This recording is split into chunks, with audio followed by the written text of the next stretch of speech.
What a great trip.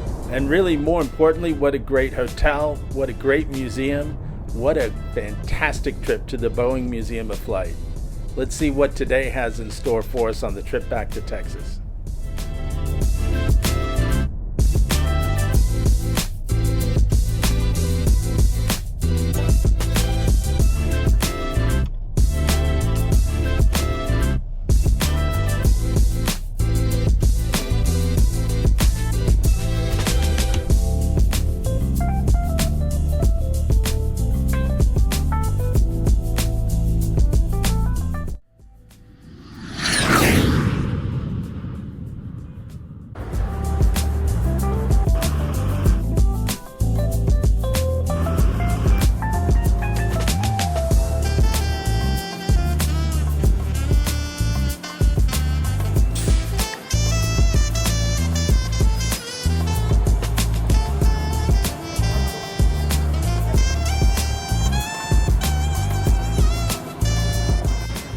Once you're off the shuttle and at the airport, it's a bit of a hike to get to the airline desk and even more importantly, to get to TSA security.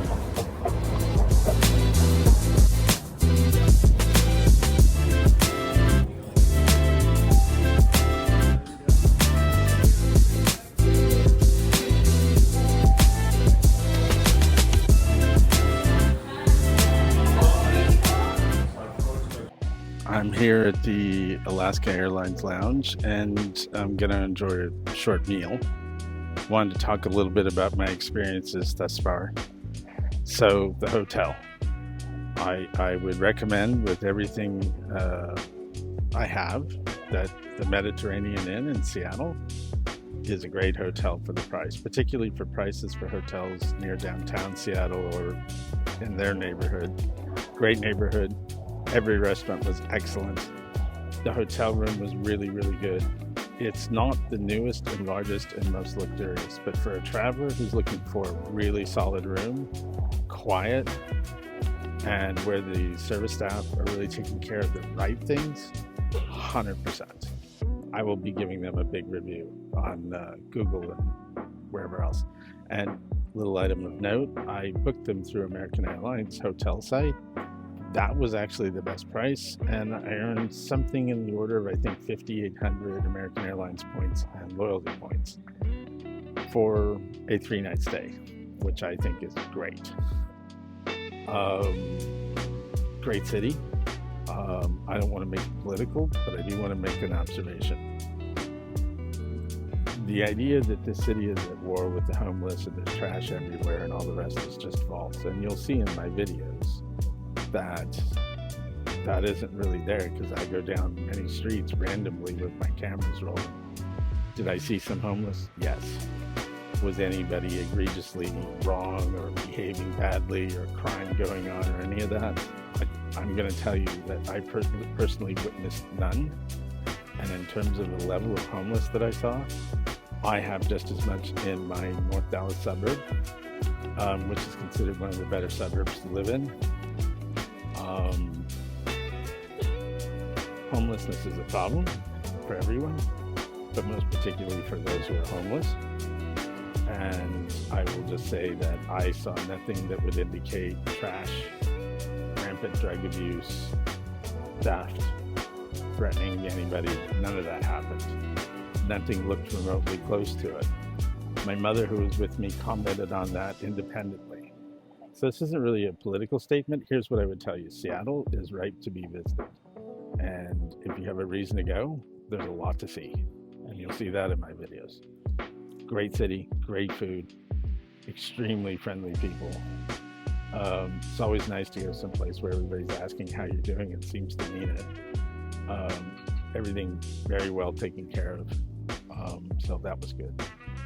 I'm here in the Alaska Lounge. Yeah, it's a good lounge. It's about the standard of an American Airlines Admirals Lounge, although a little brighter. I do think they have better food.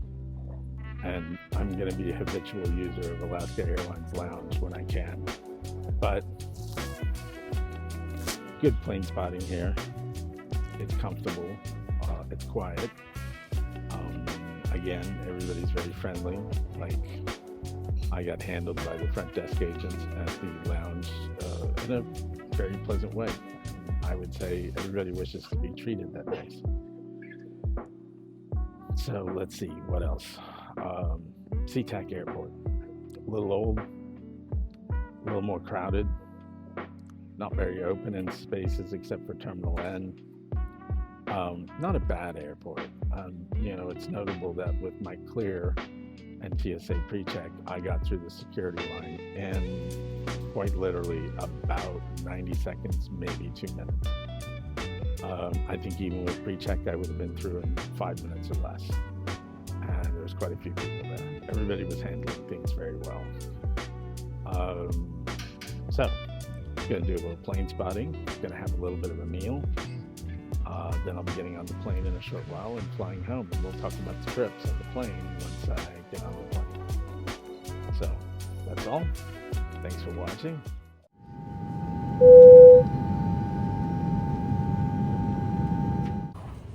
Alaska Airlines has several lounges inside Seattle Airport, and the truth is I chose this one because it's not the newest. Truth be known, they're a little plain, but the food is excellent and so are the people.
From Seattle to Dallas, our flying time will be about 3 hours and 20 minutes.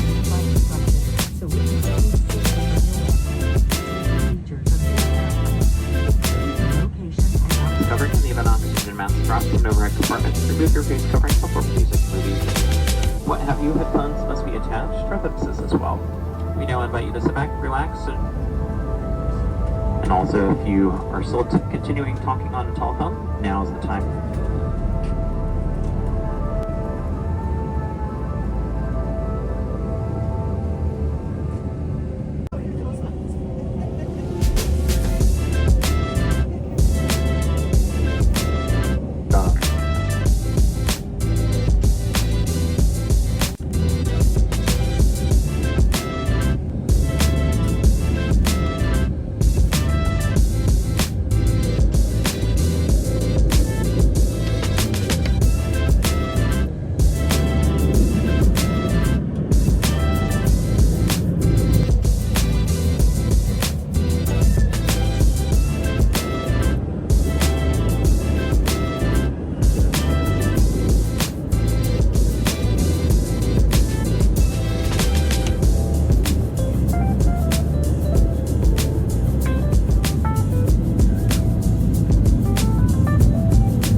So, my first time actually recording on a plane.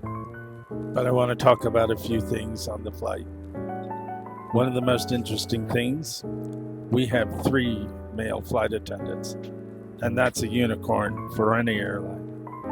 The service has been exceptional. Polite, timely.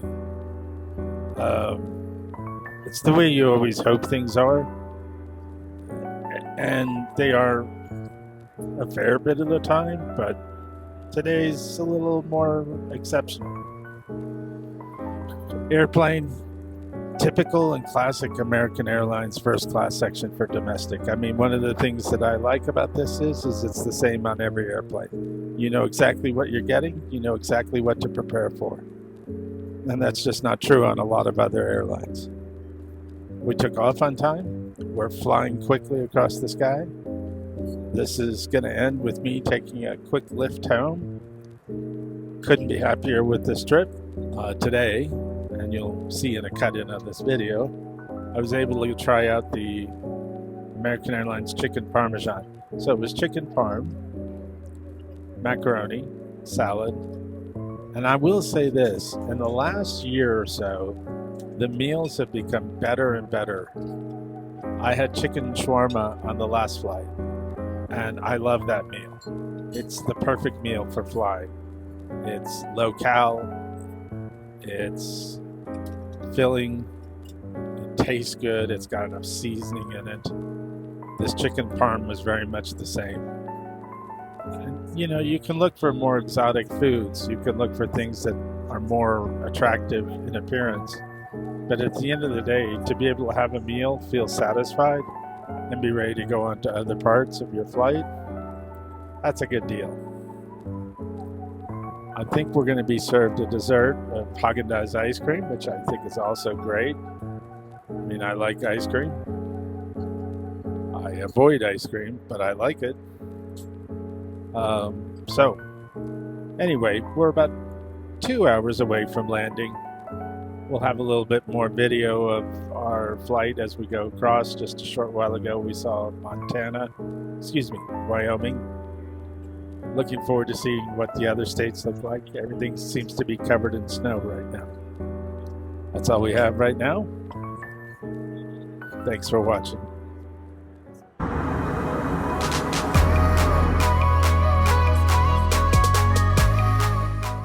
Just got the alert that we're about 40 minutes away from landing. Good flight, just had a nap. I'm gonna get buckled up and get ready to land.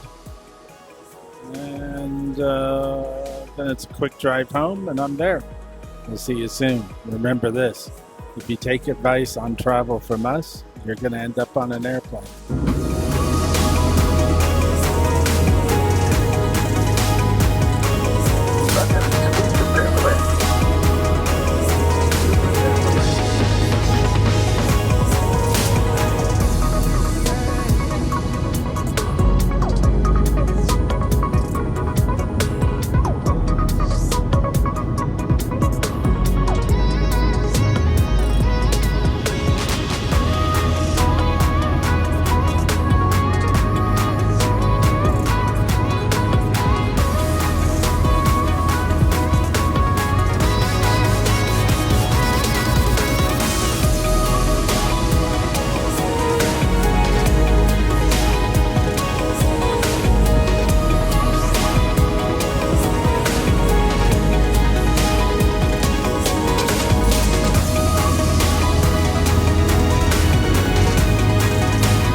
it's time for a bit of a story. I want you to recognize that I offer you some evidence, but maybe you'll draw different conclusions. When I started off on this trip, on my flight to Seattle, there was a moment in which I was attempting to take a photograph of the safety briefing. Now, I didn't have a strong reason to do it, and I didn't really have a strong reason not to do it.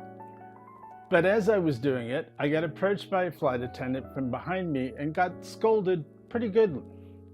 Now, this flight attendant just approached me and said, "You can't do that, put your camera away, and you need to delete every picture that you ever took on this plane."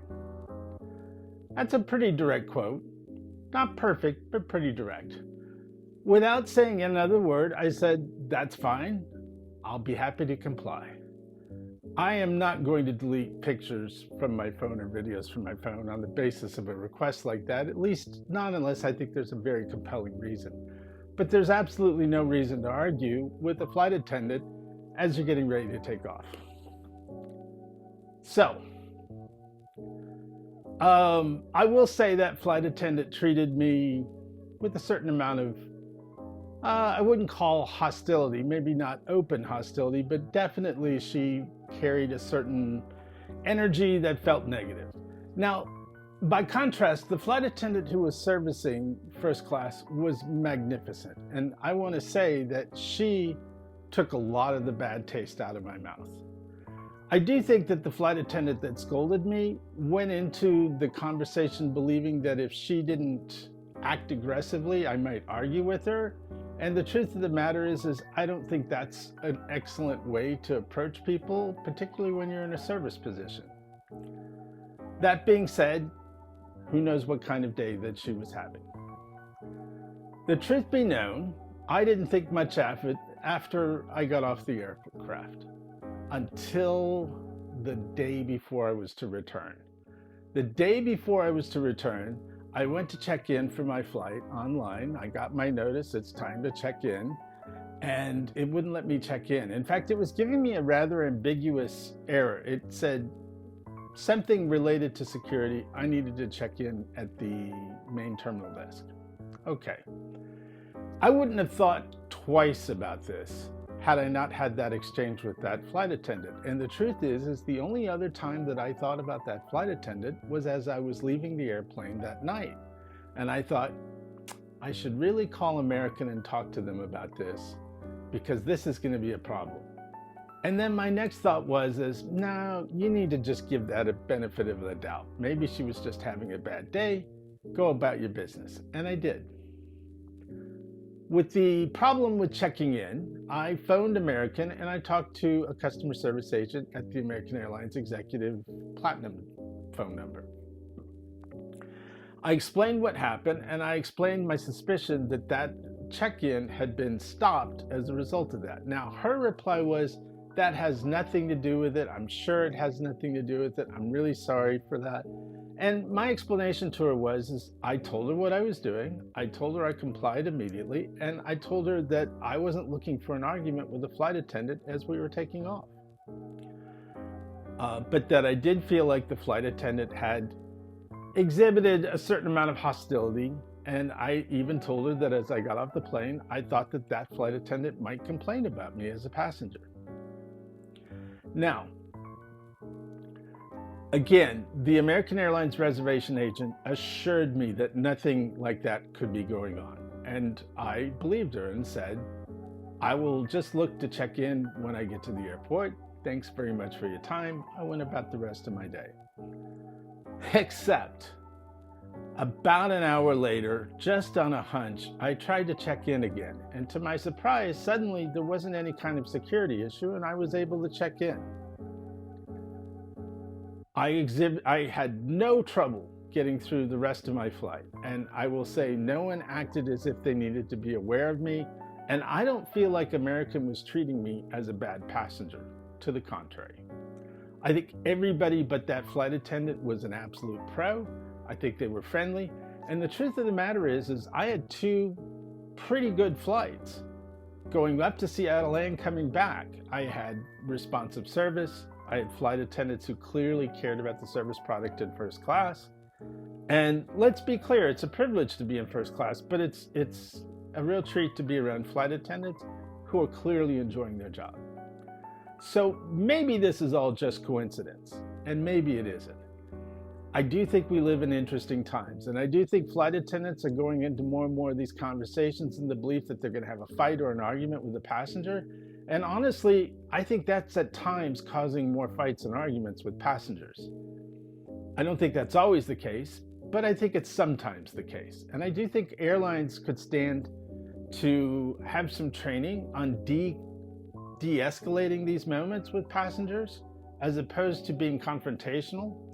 I do think when everybody starts off the flight saying those flight attendants are there for your safety and not your service, it really puts a bad taste in everyone's mouth. Because the fact of the matter is we all understand that in an emergency, we need to shut up and do as we're told. However, the fact of the matter is flight attendants are also there as a part of the service product. And it's a bit disingenuous to deny that. And when you treat passengers as potential hostile subjects, it doesn't leave a good service product in the minds of your passengers. So, do I think that something was going on? Personally, I think strongly there was a strong chance that something was going on there about that flight attendant and a complaint against me. And I also think the fact that I'm an executive platinum passenger and a high mileage one at that probably caused people to pull back a little bit. Do I think that the same set of experiences would have happened to say somebody who was flying occasionally in economy? Not necessarily. And that's neither my problem nor your problem necessarily, but it is a problem for another passenger. And the truth of the matter is we could all be better. Now, I also want to be clear about something else. I don't think anybody doing what I'm doing should look to cause a fight on an airplane. I don't think that's the place to argue about things. I don't think it's the moment or the time to go into combat against somebody who's having a bad day. I think the best thing to do is to comply and deal with it later. And that's exactly what I did. And that's what I would argue everyone should do. So to finish this up, I want to be clear. I had an excellent flight up. I had an excellent flight back. I thought the meals were excellent. I thought the flight attendants servicing first class cabins on the way up and on the way back were fine, great even. And in truth, on the way up, I wished I had had my reward certificate that I could give to a flight attendant, because I thought the woman servicing that cabin was doing a way above and beyond the call. Not just for me, but for other passengers. But here's my advice. If you're getting scolded by a flight attendant, that's not the time to have the fight. The time to have the fight is after you're done with the trip. And, by all means, document it. By all means, write down what happened. And by all means, contact the airline. I have had excellent experience contacting multiple airlines about challenges that I've experienced with the service product. So with that said, that's the end of this video. Please, if you like our films, like, comment, and subscribe. And we look forward to seeing you on the next trip.